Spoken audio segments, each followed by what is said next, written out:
Fala galera, beleza? E qual vai ser a de hoje? Você que está chegando no canal agora, muito prazer, eu sou o Zanardo, do canal YouTube de Debs.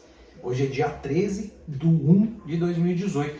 Estou começando a me preparar para a primeira etapa do campeonato de clube de tiro Atibaia. Aqui no canal, por fazer trabalhos de despachante, falamos de documentações, falamos de processos, falamos de, se Deus quiser, logo mais aí as datas de controle onde os processos estão, mas principalmente eu divido com vocês práticas de recarga, divido com vocês alguns testes que a gente faz e divido com vocês todas as participações que eu faço no campeonato de tiro de precisão. E logo nessa primeira etapa a gente vai apresentar algumas boas novidades, né? Lembra do projeto 38, pessoal? Ó, você que participou, ajudou a gente, chegou, tá aqui, tá na mão,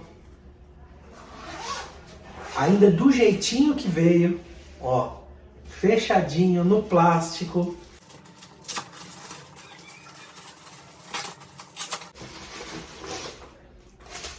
Tá na mão, todo original, tá pessoal?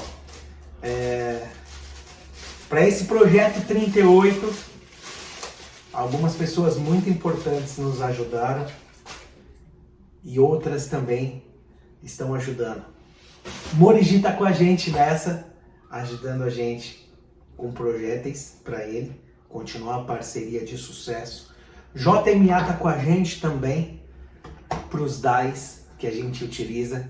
Todos os DAIs que eu utilizo são da JMA, tá? Tanto máquina quanto DAIs, de todos os calibres que eu faço, exceto 556. Cleiton Coronhas está preparando uma coronha especial para o nosso 38, para continuar brilhando do mesmo jeito que acontece no 44. E nessa primeira etapa eu já estou querendo estrear ele, mesmo todo original, para já fazer os primeiros testes e ajustes de mira, né? Que tem que ser feito e tudo mais. Mas vai acontecer muita coisa ainda com esse projeto 38, pessoal. Outra coisa, pensando em ajudar a gente no projeto 38, em todos os campeonatos e tudo, muita gente me pergunta onde que eu comprei as bolsas, que eu uso essas bolsas para todas as armas que eu tenho, né? E muita gente me pergunta, onde você comprou? E eu digo, eu que fiz. Né? É a gente que faz esse projeto aqui. O que eu decidi? Eu tô pensando ainda nisso, tá, pessoal? Mas o que eu fiz? Eu produzi 10 capas, 10 ou 12, não me lembro, tanto para armas menores, né, como desde G2C, o tamanho dela, até Imbel MP7, armas maiores, e também, que é um pouquinho menor, e também essa um pouco maior para os revólveres. Por exemplo, esse é de 6,5, né?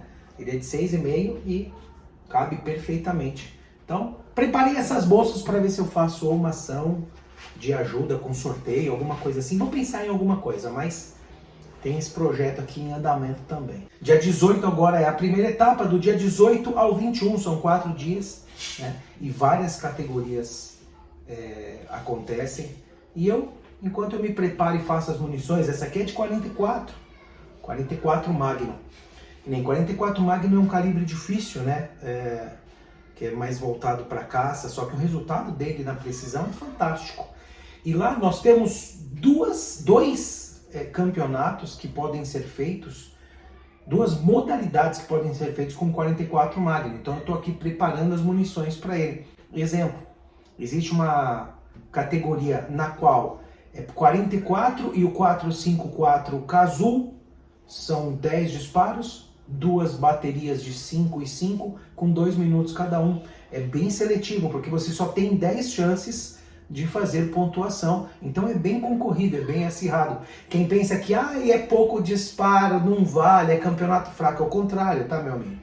Onde você tem 200 disparos para fazer, 50, 60, não tirando o mérito, lógico, né? Mas você tem chances de recuperar. Num campeonato como essa prova específica de 44 e 454, apenas 10 disparos, um disparo que pega ruim já te leva aí nada 10% de pontuação, e para recuperar é difícil, então é alto nível, é coisa acirrada. Não pense você que não entende muito do assunto, que tem pouco disparo, é café com leite. Negativo. Então tem essa categoria. E tem uma outra categoria que ele também entra, que é o Trigun. O Trigun é uma única participação com 3 calibres diferentes, tanto de revólver quanto pistola. Então eu consigo fazer também com 44 ou com 454 ou com qualquer 8 o Trigun. E com isso eu participo a cada etapa do campeonato no mínimo de 2 competições diferentes com o mesmo calibre. E no Trigun é mais acirrado ainda, porque são só 5 disparos de cada calibre. Então você tem que dar 5 disparos perfeitos de cada calibre falando em competição. Então é muito legal, muito legal. E principalmente para quem está iniciando é perfeito, porque você já inicia em alto nível e vai se adequando. Bom, mas como eu estou com a máquina de recarga na mão, eu quero passar alguns recados aqui. Eu tive no exército ontem, né? Antes de ontem, não me lembro, e fiquei de fazer mais vídeos para vocês e vou dividir. Primeiro assunto é sobre prensas antigas, tá, pessoal? As prensas antigas. Existem 2 casos diferentes que aconteceram com prensas antigas. No passado, constava no CR das pessoas a prática da recarga. Depois isso foi tirado, porque a prática da recarga faz parte da vida do atirador desportivo. A recarga não é só economia, e hoje muito longe disso, não falamos em economia, falamos em precisão. Para cada equipamento que se tem, você precisa fazer uma carga específica.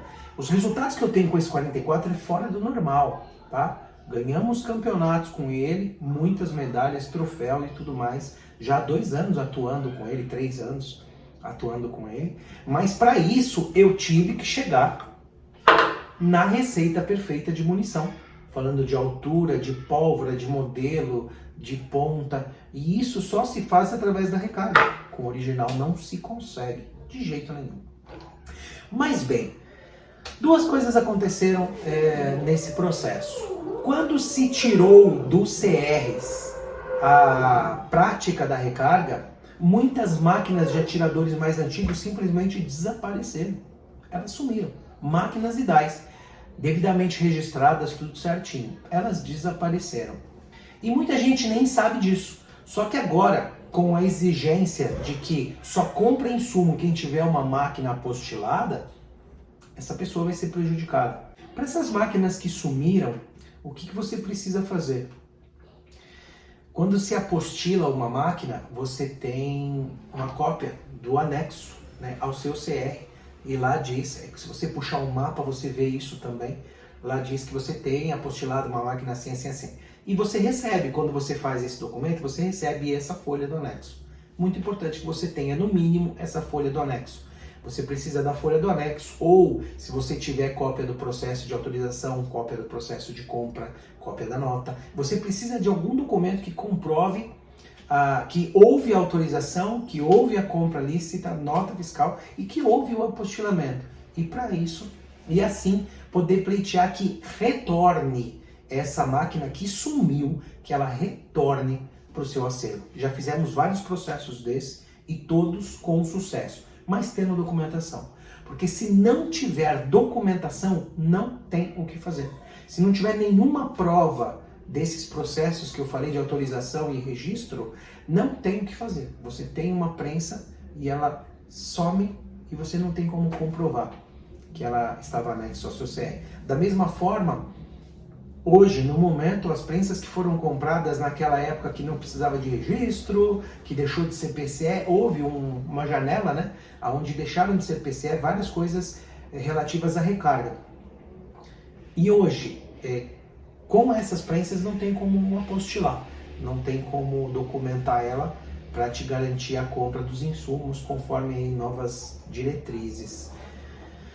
E aí num caso como esse, o correto seria uma anistia, né? O ideal seria uma anistia. Outra coisa que eu posso falar sobre relativo às prensas é que sempre foram por pasta física, tanto a autorização quanto a segunda etapa depois da emissão da nota, o registro e apostilamento. Sempre foi pasta física. Aí com o surgimento do SysGeCorp, se conseguiu fazer autorizações via SysGeCorp. Porém, em dezembro de 2022, foi vetado isso, tá?